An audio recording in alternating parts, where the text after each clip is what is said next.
भारतीय के तौर पर हम कुछ चीज़ों के हमेशा सपने देखते थे कि क्या कभी ऐसा भी दिन आएगा जब हम चांद पर जा पाएंगे। हमने वो भी कर दिखाया। हम ये भी सोचते थे कि क्या कभी ऐसा भी दिन आएगा जब हमारा कोई एथलीट ओलंपिक में गोल्ड मेडल लाएगा। नीरज चोपड़ा ने वो भी कर दिखाया। जब भी न्यूयॉर्क में कोई यूएन काउंसिलिंग की मीटिंग होती थी तो हम यही सोचते थे कि क्या कभी ऐसा भी कोई दिन आएगा जब भारत भी ऐसा कोई कार्यक्रम होस्ट करेगा जिसमें सभी बड़े देशों के हेड ऑफ स्टेट एक साथ भारत आएंगे। ये सपने देखते वक्त हमारे मन में एक सवाल जरूर आता था कि क्या हमारे नेशनल कैपिटल में ऐसे बड़े होटल्स हैं जो इतने बड़े लोगों को होस्ट कर सकें, या ऐसे कॉन्फ्रेंस हॉल हैं जो इतने बड़े इवेंट को ऑर्गेनाइज कर सके। क्या हमारा सिस्टम, हमारी सड़कें इस लायक भी हैं जो इस कार्यक्रम को होस्ट कर सके। लेकिन आज जब आज़ादी के 75 सालों बाद ये मौका आया है तो खुद को यकीन दिला पाना भी मुश्किल हो रहा है कि आज अमेरिका से लेकर जापान, ऑस्ट्रेलिया से लेकर साउथ कोरिया, जर्मनी, फ्रांस जैसे बड़े देश एक ही दिन, एक ही टाइम पर, एक ही जगह हमारे प्यारे भारत में इकट्ठा होंगे। कुछ लोग इस अचीवमेंट को ये कहकर छोटा कर सकते हैं कि भारत तो G20 का मेंबर है और हर मेंबर बारी बारी करके इस इवेंट को होस्ट करता ही है। लेकिन इस बात की खुशी वो भारतीय ही फील कर सकता है जिसने पिछले 30 सालों से भारत देश का लोगों द्वारा मजाक उड़ाते हुए देखा है। जिस भारत देश को सपेरों का देश कहा जाता था, जिस देश ने 80 के दशक में पाकिस्तान की तरह ही दुनिया की खरात पर गुजारा किया है, उस भारत देश ने आज G20 का सम्मेलन होस्ट किया है। तो क्या है G20 इवेंट और इससे भारत को क्या मिलेगा, और इसे भारत में होस्ट होने के बाद से ही चाइना जैसा देश क्यों फूका पड़ा है, आज की इस वीडियो में हम यही बात करेंगे। वीडियो पसंद आई तो इसे शेयर करिएगा, साथ चैनल को सब्सक्राइब भी जरूर करिएगा। चलिए शुरू करते हैं।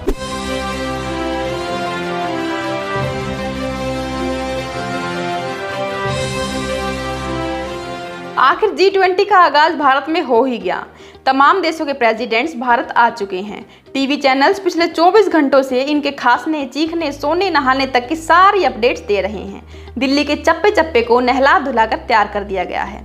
सारे टूटे बड़े गड्ढे भर दिए गए हैं। 3 दिन पहले जो अपने घरों से बाहर थे वो अपने घर का रास्ता तक नहीं ढूंढ पा रहे हैं।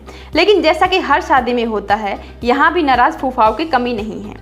चीन के राष्ट्रपति शी जिनपिंग ने ये कहकर नहीं आए कि उनकी लड़की के 10वीं के पेपर हैं।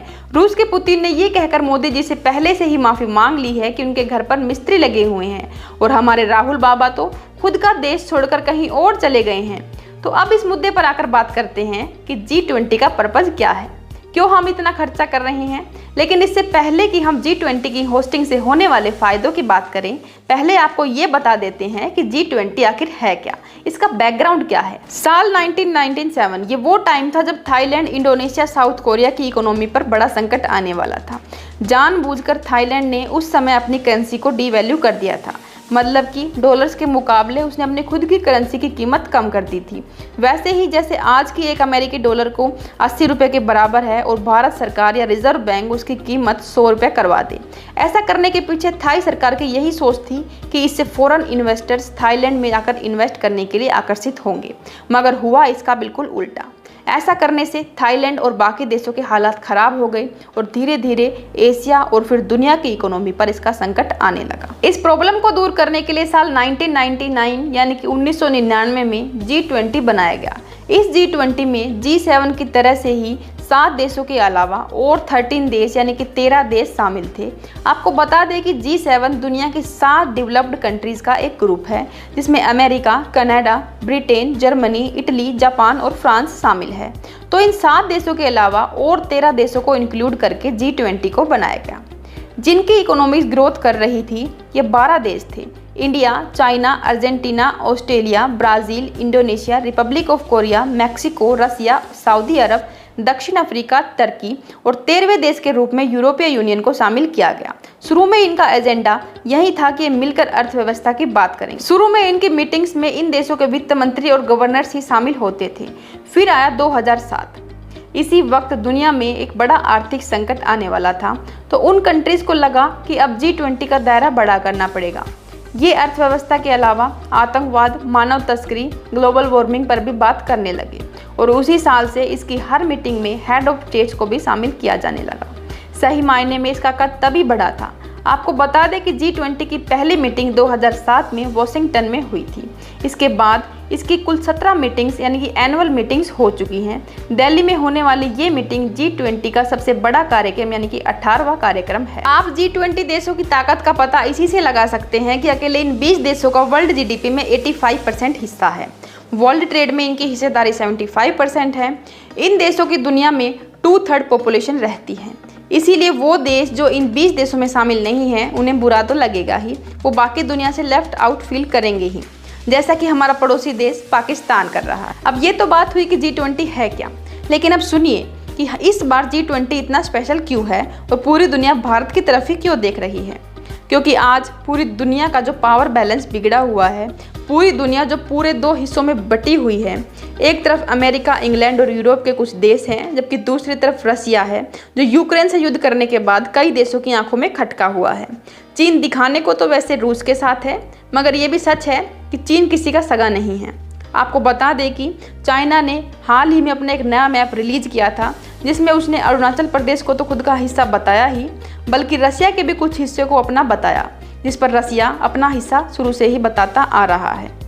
इसीलिए इस नए मैप के बाद से ही रसिया भी चीन से चिढ़ा हुआ है। तो इन सारी सिचुएशंस में भारत ही एक ऐसा इकलौता देश है जो कि बैलेंस बनाने का काम कर सकता है। भारत रसिया के भी बिल्कुल क्लोज है और भारत चीन का भी इकलौता पड़ोसी देश है जो चीन की गुंडागर्दी के खिलाफ उसे आंख भी दिखा सकता है। अब अमेरिका को भी ये पता है कि रसिया और चीन दोनों ही इनको कंट्रोल में रखना है, तो भारत एक बड़ा रोल प्ले कर सकता है। ब्रिटेन के प्रधानमंत्री ऋषि सुनक ने भी कहा है कि आज दुनिया के जो हालात हैं उससे भारत में G20 का होना एक बहुत अच्छी बात है। ये भारत ही है जो G20 के सम्मेलनों में अफ्रीका को भी शामिल करवाने की सिफारिश कर रहा है। चीन को भी ये पता है कि आज भारत एक ग्लोबल साउथ का लीडर बनने के लिए पूरी तरह से तैयार है। आपको बता दें कि ग्लोबल साउथ से मतलब ये है कि दुनिया के मैप में साउथ के हिस्से वाले वो देश जो कि डेवलप्ड नहीं हैं, जैसे कि अफ्रीकी देश, साउथ एशियन देश और लैटिन अमेरिका देश। हाल ही में ब्रिक्स के इवेंट में चीन से ज़्यादा भारत को जो तवज्जो दी गई है उससे चीन बुरी तरह से चिढ़ा हुआ है।